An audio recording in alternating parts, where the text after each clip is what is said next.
What happens when three men try to confront a woman in a quiet neighborhood park, completely unaware that she's a federal agent? Their plan falls apart instantly when she reveals her badge. But what comes after leaves everyone in the park stunned. And yes, it's all caught on camera. The sun was sinking low, casting a soft golden light over the calm Greenfield Park. Danielle Moore, a black woman in her mid-30s, eased into a walk, her breath steady after a long 5-mile run. Her bright yellow hoodie and worn sneakers reflected her no-frills attitude. As a tactical specialist with the Bureau of Investigation, precision wasn't just something she practiced, it defined how she lived. But tonight she simply wanted a moment of peace before heading home. Then she noticed him, a white man, maybe in his 60s, kneeling beside his bicycle, his hands slick with grease as he tried to fix a jammed chain. Frustration was written all over his face. Without hesitation, Danielle changed course. "Looks like that bike's got a mind of its own," she said with a calm, confident smile. The man chuckled nervously, grateful for the company.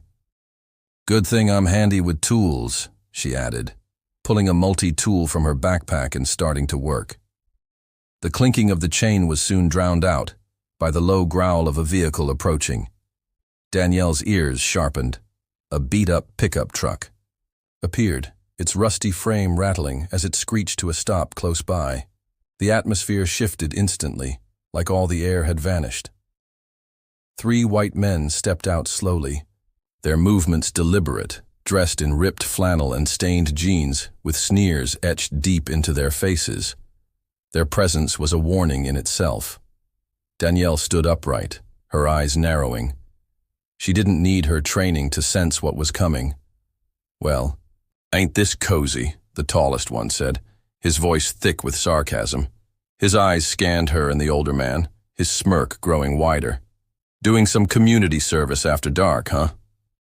Danielle kept her cool, her tone controlled. "Good evening, gentlemen. Is there something I can assist you with?" The leader scoffed. "Assist? We're just curious what a woman like you is doing out here this late." His stress on "you" wasn't subtle. Behind. "Him!" The stockier man spat near her shoes, punctuating the threat. Danielle didn't react. She'd seen and heard it all before. "Just heading home," she answered flatly. "If you'll excuse me." But they weren't about to let her pass. The leader blocked her path, his smirk twisting into something darker. "Not so fast. You think you can walk through here like you own the place?" Sneered. "Maybe you need a little reminder of who's really in charge around here." Her fingers brushed the edge of her bag, where a discreet communication device sat, a backup plan she hoped to avoid. Years of field work took over. She scanned them instantly. The one in front had a knife on his belt. The big guy behind wore a chain around his wrist. The third, thin and twitchy, hovered near the truck, his left leg favoring slightly. A weakness. "You don't want to do this," Danielle said, her voice low and firm, but her calm only made them laugh, a jagged, mocking sound that thickened the air around them. The older man beside the bike took a shaky step back, fear in his eyes. Danielle met his gaze. "Go," she said quietly but firmly. He hesitated, torn, then slowly backed away, leaving her alone with the 3. The leader struck first, lunging low with the blade, trying to catch her off guard. Danielle sidestepped cleanly, grabbed his wrist, and twisted. Hard. The knife clattered to the ground. Before he could respond, she drove a sharp kick into his knee, dropping him to the ground with a grunt. The broad-shouldered man cursed, swinging his chain in a wide arc. Danielle ducked just in time, the chain slicing past her shoulder without making contact. Her response was swift, a sharp punch to his ribs that knocked the wind out of him. The lanky man, encouraged by the chaos, charged next. Danielle sidestepped again, grabbing his arm and redirecting his momentum, sending him face first into the dirt next to the others. The 3 scrambled back to their feet quickly, rage and embarrassment carved into their expressions. Danielle could see it in their eyes. They weren't walking away. This fight wasn't finished.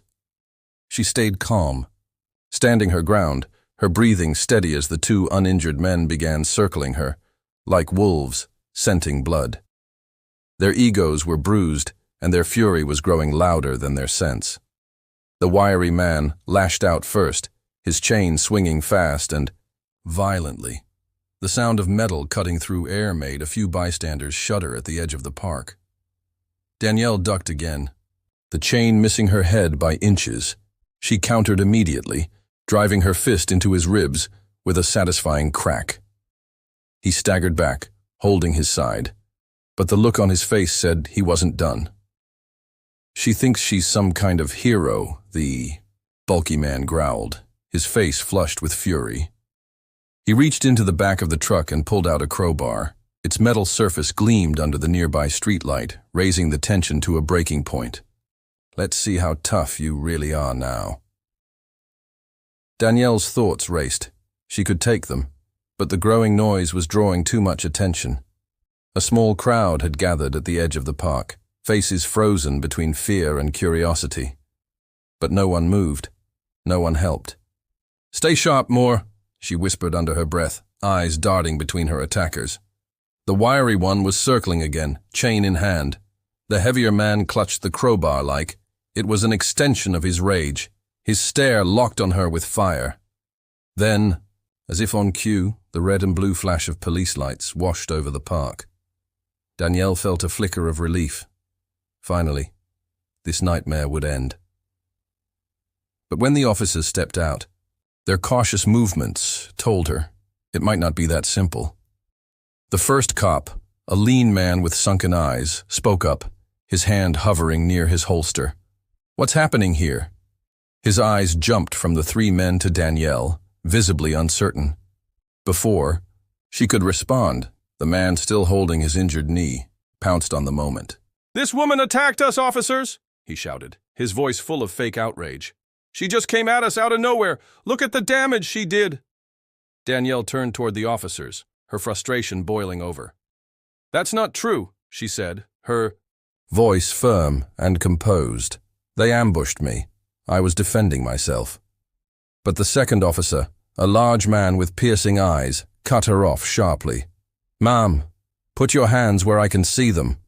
For a moment, Danielle froze, stunned by the order. Shock, disbelief, and anger swirled in her chest like a storm.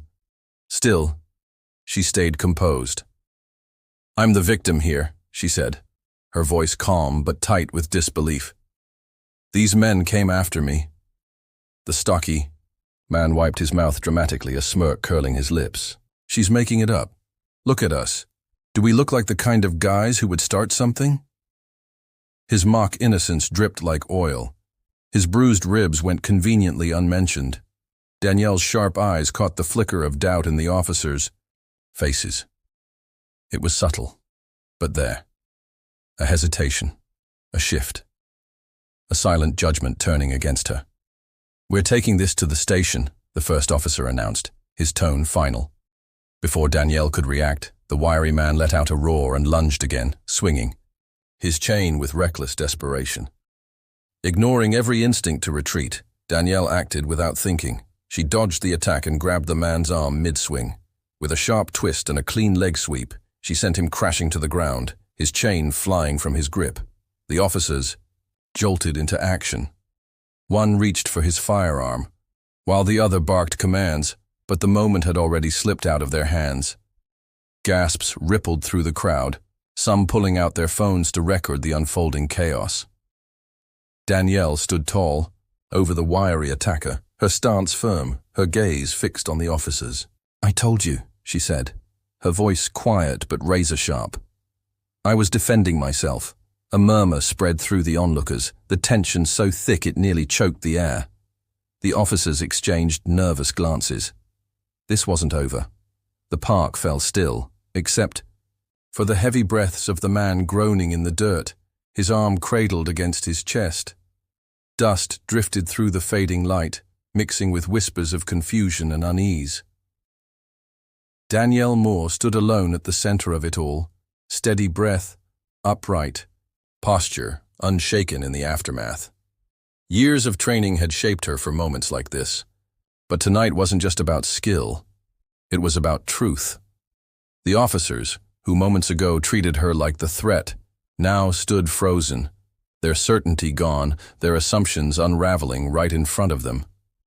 Danielle didn't wait for them to speak. She reached inside her jacket and pulled out her FBI credentials, raising them high for all to see. The gold badge caught the light and glinted like fire.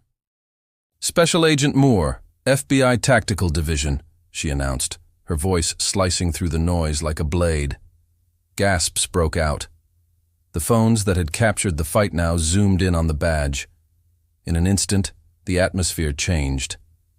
The officers froze, the color draining from their faces. The man nursing his injured knee stammered in disbelief. "She's lying. Danielle's stare hit him like a wall.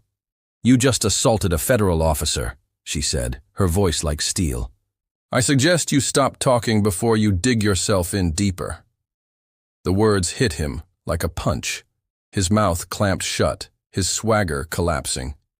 The wiry man let out a pained groan, still curled on the ground, while the heavy one stood motionless as dead, arms limp at his sides. The fight had been drained out of all of them. One officer, young, visibly rattled, stepped forward awkwardly. "Agent Moore, we didn't know. Danielle cut him off cold." "You didn't ask," she said, each word deliberate, sharp. "You assumed." Her words hung in the air like weights, too heavy to ignore. The officer looked away, unable to meet her eyes. The crowd, now energized by her authority, began to shift. Someone clapped. Then another. Soon the cheers spread, merging with the flicker of phone flashes that documented every second. The older officer, his voice suddenly brittle, stepped forward. "Arrest them!" he commanded. His voice trembled slightly, but carried just enough force. The police approached the men, cuffing each one carefully, the earlier aggression replaced by a strange nervous respect, as if even getting close to Danielle might burn them. The leader grimaced as the cuffs snapped shut, but stayed silent. The wiry man hissed in pain as he was lifted from the ground. His defiance had turned to whimpers.